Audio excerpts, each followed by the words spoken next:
नमस्कार दोस्तों। तो आज हम आए हैं एक बार फिर आपके सामने लेकर अपना नया वीडियो। और ये वीडियो बना रहे हैं हम एक डिफरेंस क्लियर करने के लिए कि रजिस्टर्ड और अनरजिस्टर्ड के अंदर क्या क्या डिफरेंस है और क्या क्या एडवांटेज और डिसएडवांटेज हैं। तो हमारे पास हमारे काफ़ी क्लाइंट्स हैं जिनके ये क्वेश्चन आते हैं कि क्या डिफरेंस है। काफ़ी कन्फ्यूज़न रहता है, खासकर यमुना अथॉरिटी के प्लॉट्स को लेकर के रजिस्टर्ड और अनरजिस्टर्ड। काफ़ी सारे लोग तो ये भी मानते हैं कि अनरजिस्टर्ड अनऑथराइज हैं। तो इसके ऊपर ये हम पूरा वीडियो बनाएंगे। इससे पहले मैं आपसे रिक्वेस्ट करूंगा कि आप सब्सक्राइब कर लें हमारा चैनल, क्योंकि हमारे वीडियो बहुत ही इंफॉर्मेटिव होते हैं, फैक्ट बेस्ड होते हैं। और सब्सक्राइब करने से आपके फीड्स में हमारे वीडियोस आते रहेंगे, आपको सर्च नहीं करना पड़ेगा। जैसे ही आप यूट्यूब खोलेंगे तो हमारे वीडियो अपने आप ही आपको दिखाई दे जाएंगे। और नोटिफिकेशन भी आते रहेंगे, तो कोई भी प्रॉपर्टी रिलेटेड आप डिसीजन लेंगे तो आपको बेनिफिट रहेगा हमारे वीडियोस से। तो आप सब्सक्राइब कर लें। चलिए मैं बताता हूँ। तो जो यमुना एक्सप्रेसवे रीजन है, और ये आपका गौतम बुद्ध यूनिवर्सिटी के बाद से ये स्टार्ट हो जाता है और आगे जेवर एयरपोर्ट और उससे भी आगे तक ये फैला हुआ है। ग्रेटर नोएडा और यमुना का बॉर्डर है, वहाँ पे लिखा आता है यमुना एक्सप्रेसवे आपका स्वागत करता है। ईडा प्राधिकरण क्षेत्र, ऐसे ब्लू कलर का बोर्ड लगा हुआ है। सेक्टर 26 आता है, जहाँ से एसडीएस एनआरआई टाउनशिप स्टार्ट हो जाती है। अगर आप सर्विस रोड से जाएं, वहाँ से ये रीजन स्टार्ट हो जाता है।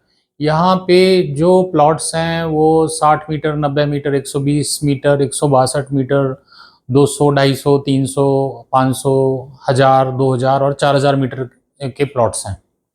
यहाँ पे सबसे पहले प्लॉट्स 2009 में आए थे। 300 स्क्वायर मीटर से लेके 4000 स्क्वायर मीटर तक के प्लॉट्स थे। तो बेसिकली अगर आप देखेंगे पूरे गौतम बुद्ध नगर में, तो कहीं पे भी अनरजिस्टर्ड में ट्रांसफ़र होता नहीं है। अनरजिस्टर्ड कोई भी, जैसे अथॉरिटी ने जब ड्रॉ निकाला, ड्रॉ निकालने के बाद अथॉरिटी सबको अलॉटमेंट लेटर भेज देती है, तो उस वक्त सारे अनरजिस्टर्ड होते हैं। फिर जो खरीद और फरोख्त चलती है, सेल परचेज चलती है, लोग वो जीपीए या पावर ऑफ अटॉर्नी पर अपना सेल परचेज करते हैं अनरजिस्टर्ड की। अथॉरिटी उसको अलाउ नहीं करती है। अथॉरिटी का मानना है कि हमने जिसको ड्रॉ को अलॉट किया है प्लॉट, हम उसी की रजिस्ट्री करेंगे और फिर वो चाहे रजिस्ट्री होने के बाद खरीदे या बेचे। तो इसमें काफ़ी सारे क्वेश्चंस और डाउट आ जाते हैं, रजिस्टर्ड अनरजिस्टर्ड क्या है। अब यमुना एक्सप्रेसवे अथॉरिटी जो है, यहाँ पे ये 2009 में जो प्लॉट निकले थे, इनमें पोजीशन में भी काफ़ी लेट हो गए, फिर अनरेस्ट भी था लोगों के बीच में। इनको सहूलियत देने के लिए अथॉरिटी ने केवल इन प्लॉट्स में अनरजिस्टर्ड में ट्रांसफ़र अलाउ कर रखा है, जिसमें टीएम लगता है, प्रॉपरली ट्रांसफ़र ऑफ मेमोरेंडम लगता है। बाकी पूरे गौतम बुद्ध नगर में कहीं पे भी मेरी संज्ञान में कोई भी ऐसे प्लॉट्स नहीं है जिसमें अनरजिस्टर्ड में ट्रांसफ़र होता हो। केवल और केवल यमुना एक्सप्रेसवे अथॉरिटी में, और ये भी 2009 की स्कीम में, ये होते हैं जिनके अंदर अनरजिस्टर्ड में ट्रांसफ़र होता है। तो सबसे पहले तो सबको ये क्लियर हो जाना चाहिए कि पूरे यमुना एक्सप्रेसवे रीजन पर केवल 2009 के ये प्लॉट हैं जिनमें 300 मीटर या उससे बड़े, 300, आपके 500, 1000, 2000, 4000, 1000 मीटर के प्लॉट्स हैं। केवल इन्हीं में ही अनरजिस्टर्ड में ट्रांसफ़र होता है। तो पहला नियम ये है कि 300 मीटर से जो छोटे प्लॉट्स हैं उनमें अनरजिस्टर्ड में ट्रांसफ़र होता ही नहीं है, वो केवल रजिस्ट्री होके मिलेंगे। पहला पहला तो सबको ये क्लियर होना चाहिए। अब खाली साइज का भी नहीं है, 300 मीटर में भी ऐसा है कि जो 2009 में, अब इसमें दूसरा नियम ये आता है केवल 2009 वाले ही हैं। 300 मीटर, 500 मीटर, 1000 मीटर के प्लॉट 2009 के बाद भी आए, 2019 में अलॉटमेंट हुआ, 21 में हुआ, 20 में हुआ, उनमें अनरजिस्टर्ड में ट्रांसफ़र नहीं है। उनमें अगर कोई नई स्कीम का प्लॉट है, 2000 आपका 20 का है, 21 का है, अलॉटमेंट हुआ है, तो उसमें रजिस्ट्री होके ही ट्रांसफ़र होगा। तो मेरे ख्याल से एक एक मैं जो रूल्स बता रहा हूँ या नियम बता रहा हूँ, उससे आपके डाउट्स बिल्कुल क्लियर होंगे। 300 मीटर से जो छोटे हैं, 120 मीटर, 60 मीटर, 90 मीटर, ये रजिस्ट्री होके बिकते हैं। अनरजिस्टर्ड में जो लोग करते हैं उसमें अथॉरिटी अलाउ नहीं करती है। लोग आपस में जीपीए बना लिया, रजिस्टर्ड एग्रीमेंट बना लिया, या खाली विश्वास में ले लिया, वर्बल ले लिया, वो उनका अपना मैटर है। कैसे सेटल करेंगे, बाद में कोर्ट से सेटल करेंगे, कैसे करेंगे, ये अपना उनका मैटर है। अब इसमें बहुत सारी चीज़ें और भी आती हैं, डिफरेंस आ जाता है रजिस्टर्ड अनरजिस्टर्ड में। खासकर अगर हम रजिस्टर्ड अनरजिस्टर्ड का डिफरेंस करते हैं तो हमें एक सैंपल पकड़ना होगा जिसमें दोनों ही चीज़ें अवेलेबल हैं। तो मैं 300 स्क्वायर मीटर का प्लॉट पकड़ लेता हूँ सैंपल के लिए। 300, 500, 1000 सारे एक जैसे होंगे। 300 स्क्वायर मीटर में एक हमारा हो गया रजिस्टर्ड केस, एक हो गया अनरजिस्टर्ड केस। तो अब पहले एडवांटेज डिसएडवांटेज दोनों की अपनी अपनी एडवांटेज डिसएडवांटेज हैं। अगर आप जैसे रजिस्टर्ड ले लें तो रजिस्टर्ड में सबसे पहली चीज़ क्या है कि भाई रजिस्ट्री हो चुकी है तो प्लॉट डीमार्केटेड होगा, मौके पे लगा होगा, आपको दिखाई देगा, उसमें सड़क का काम होगा, सीवर का काम होगा, उसमें पत्थर लगे होंगे, और रजिस्ट्री उसमें डॉक्यूमेंट्स में आपको रजिस्ट्री मिलेगी, पुराने डॉक्यूमेंट्स अलॉटमेंट चालान तो मिलेंगे, ये सारी चीज़ें मिलेंगी। जब डिमार्केटेड होगा तो होम लोन भी या लोन मिल जाएगा, प्लॉट लोन मिल जाएगा आपको। उसके ऊपर आप पोजेशन सर्टिफिकेट होगा, रजिस्ट्री हो गई है तो आप हकदार हैं पोजेशन के, आप अप्लाई करके पोजेशन सर्टिफिकेट ले सकते हैं। रजिस्ट्री होने का मतलब ये जरूरी नहीं है कि आपको पोजेशन मिला हो। कई लोगों ने रजिस्ट्री करा ली है, पोजेशन के लिए अप्लाई नहीं किया है तो उनको पोजेशन नहीं मिलेगा। तो आप रजिस्ट्री होने के बाद पोजेशन के लिए अप्लाई करते हैं तब आपको पोजेशन सर्टिफिकेट मिलता है। तो ये एक है एडवांटेज है। दूसरा, रेट्स थोड़े से ज़्यादा मिलते हैं क्योंकि भाई जो दिखता है वो बिकता है। तो लोगों को क्या है कि जैसे अभी भी आप देख लें सेक्टर 18-20 में जहाँ पे कंप्लीशन ज़्यादा बने हुए हैं, जहाँ प्लॉट मौके पे लगे हुए हैं, उनके रेट्स ज़्यादा हैं। जहाँ पे खाली ज़मीन है तो वहाँ पे लोग थोड़ा सा फियर फैक्टर, थोड़ा सा रिस्क फैक्टर रहता है तो वहाँ रेट्स कम होते हैं। तो जो रजिस्टर्ड प्लॉट क्योंकि मौके पे लगा हुआ है, कुछ बने भी होंगे या नहीं भी बने होंगे, तो कम से कम प्लॉट दिख रहा है, तो अपने आप ही वो जो सेक्टर है डेवलप्ड सेक्टर माना जाता है। डेवलप्ड सेक्टर मतलब अथॉरिटी का काम उसमें काफ़ी हद तक हुआ है। तो वो दूसरा एडवांटेज है कि उसमें रेट ज़्यादा होते हैं, मतलब सेलर पॉइंट ऑफ व्यू से एडवांटेज है। बायर पॉइंट ऑफ व्यू से भी अपना ये एडवांटेज हो सकता है, लोन मिल जाता है उसमें। वाइट उसमें ज़्यादा लोग ले लेते हैं, रजिस्टर्ड में वाइट ज़्यादा ले लेते हैं। और रजिस्टर्ड में एक डिसएडवांटेज आ जाता है कि जैसे आपने रजिस्टर्ड प्लॉट लिया तो आपको जब आप खरीदते हैं तो ऐसा नहीं होता है कि कोई तुरंत रजिस्ट्री करा के तुरंत बेच दे। नॉर्मली होता क्या है कि लोग रजिस्ट्री कराने के 2 या 3 साल बाद उस प्लॉट को बेचते हैं। तब तक उसका बनाने का टाइम जो 3 साल का टाइम होता है वो खत्म हो जाता है या उसके नज़दीक होता है, 2 साल हो गए चलो बेच दिया। तो जो रजिस्टर्ड प्लॉट खरीदेगा वो अपना ये मान के चले कि उसका एक खर्चा आ गया है, मतलब कंप्लीशन बनाने का। तो रजिस्टर्ड प्लॉट वाले को ये भी ध्यान में रखना चाहिए कि कब उसकी रजिस्ट्री हुई है, प्लॉट की रजिस्ट्री कब हुई है, वो ध्यान में रखेगा। उससे अपनी अपनी वो कैलकुलेशन कर सकता है कि मेरा फर्दर इन्वेस्टमेंट कितना आ रहा है। 300 स्क्वायर मीटर पे आपका 15 से 20 लाख आपका कंप्लीशन का खर्चा आता है। आप 10-12 लाख वाले कंप्लीशन में मत जाइएगा। बहुत सारे आज की डेट में कंप्लीशन ऐसे हैं जो टूटे फूटे पड़े हैं, तो लोग बहुत सस्ते सस्ते के चक्कर में नेगोशिएट करते हैं वेंडर से और ऐसा कंप्लीशन बनवा लेते हैं कि बस कंप्लीशन सर्टिफिकेट ही रह जाता है, बाकी तो खंडर हो जाता है। वो हार्मफुल भी है। मान लो आप किराएदार रखते हैं तो टूट जाता है, गिर जाता है, तो ऐसे बहुत हैं कि खिड़की जंगले उसके उड़ जाते हैं। तो थोड़ा सा जब आप कंप्लीशन बनवा रहे हैं तो रेपुटेटेड आपका वेंडर हो उससे बनवाइएगा, और जो नोन बंदा हो जिसने बना रखे हैं उससे बनवाइएगा। बढ़िया कंप्लीशन बनवाइएगा, इसमें लालच मत कीजिएगा। थोड़ा बहुत 15-20 लाख का बनता है कंप्लीशन, तो उसमें एक एक्स्ट्रा एक्सपेंसेस आपका कंप्लीशन का आ जाता है। उसके बाद इसमें जो रजिस्टर्ड का प्रोसेस है, रजिस्टर्ड के प्रोसेस में क्या होता है, यहाँ पे जब ट्रांसफर होता है तो ट्रांसफर के बाद रजिस्ट्री होती है। तो अगर आप रजिस्टर्ड प्लॉट ले रहे हैं तो आपके दोनों खर्चे काउंट होंगे। आपका ट्रांसफर में भी 3,27,000 का खर्चा ट्रांसफर में आएगा, जो फिक्स होता है, चाहे पार्क फेसिंग हो, चाहे आपका 45 मीटर हो, चाहे कुछ हो। अगर साइज आपका 300 स्क्वायर मीटर है तो खर्चा आपका सेम आएगा। 2,62 तो ऑनलाइन फीस जाएगी, बाकी इधर उधर के खर्चे हैं। तो 3,27 आपका जो वकील की फीस है, मैंने सारा एक साथ बता दिया। आपका 300 मीटर में इतना खर्चा आएगा। और अगर आपने रजिस्टर्ड लिया जैसे मैंने बताया, तो ट्रांसफर के साथ आपको रजिस्ट्री का भी खर्चा आएगा। और रजिस्ट्री अगर आपका वाइट अमाउंट ज़्यादा है तो ऑब्वियसली बढ़ जाएगा। अगर सर्कल रेट पे ही आपकी रजिस्ट्री हो रही है तो भी 8.5 लाख रुपए, 8% के हिसाब से यहाँ पे रजिस्ट्री का खर्चा होता है, तो आपका 8.5 लाख रुपए रजिस्ट्री का खर्चा है। अगर आप लगाएंगे मोटा मोटा लगाएंगे तो आपका लगभग 12 लाख रुपए यहाँ पे रजिस्ट्री ट्रांसफर का खर्चा आएगा। तो ये एक मोटा अमाउंट है, मतलब आपने प्लॉट लिया, प्लॉट की कॉस्ट में आपको 12 लाख और जोड़ने हैं।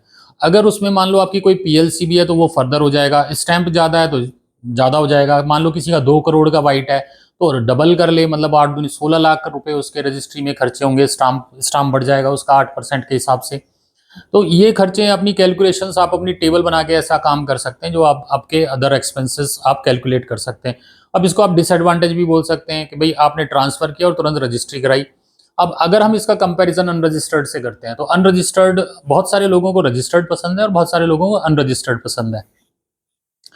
300 स्क्वायर मीटर का जो अनरजिस्टर्ड प्लॉट है, मैं उसकी सबसे बहुत कम लोग उसकी एडवांटेज के बारे में बात करते हैं, लेकिन मैं उसको एडवांटेज की मैं आपको बात बता देता हूँ। जो 300 स्क्वायर मीटर का जो अनरजिस्टर्ड प्लॉट है, उसमें जो अगर चेक वैल्यू कम चेक वैल्यू के चाहिए तो कम चेक वैल्यू के आपको मिल जाते हैं प्लॉट, जो डिपॉजिट अमाउंट पे भी ट्रांजैक्शंस हो जाती हैं यहाँ पे। और दूसरा एडवांटेज ये है कि आपका जो ट्रांसफ़र का कॉस्ट है वो तो सेम रहता है। टीएम चाहे रजिस्टर्ड मिलेगा चाहे अनरजिस्टर्ड मिलेगा, तो टीएम सेम सेम है इसमें।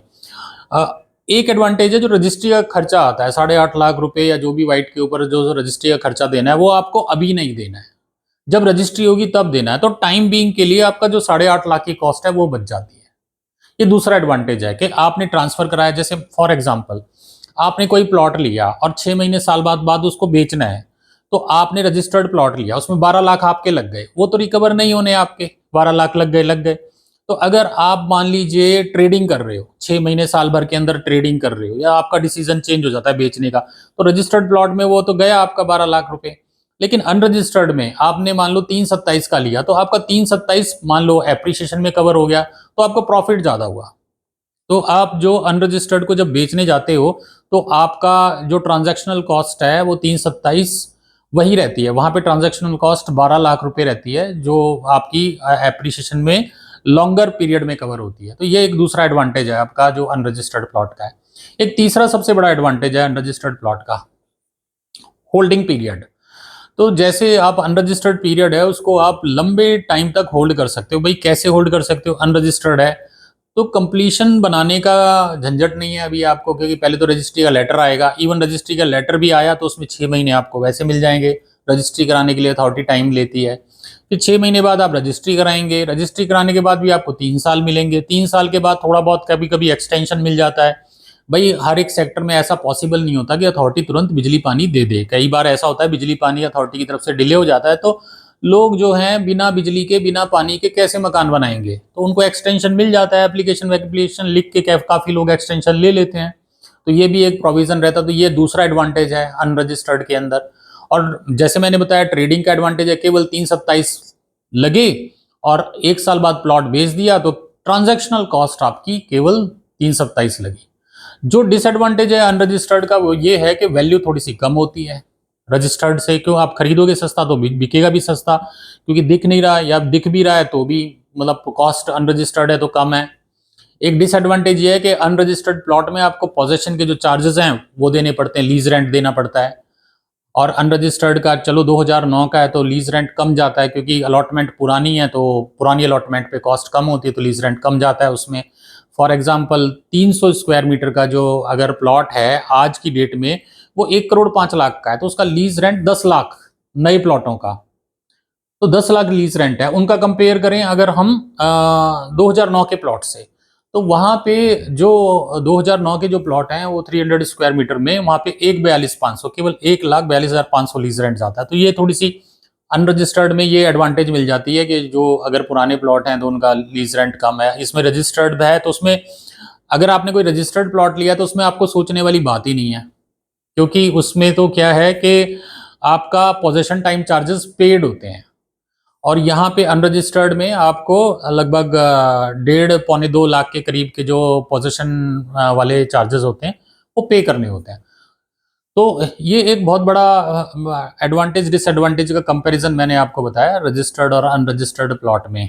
और जैसे लोन का हो गया, प्राइस का हो गया, एक एक मैं और आपको बताता हूँ कि लोग मेरे से पूछते हैं कितना अंतर है जी रजिस्टर्ड और अनरजिस्टर्ड प्लॉट्स के बीच में।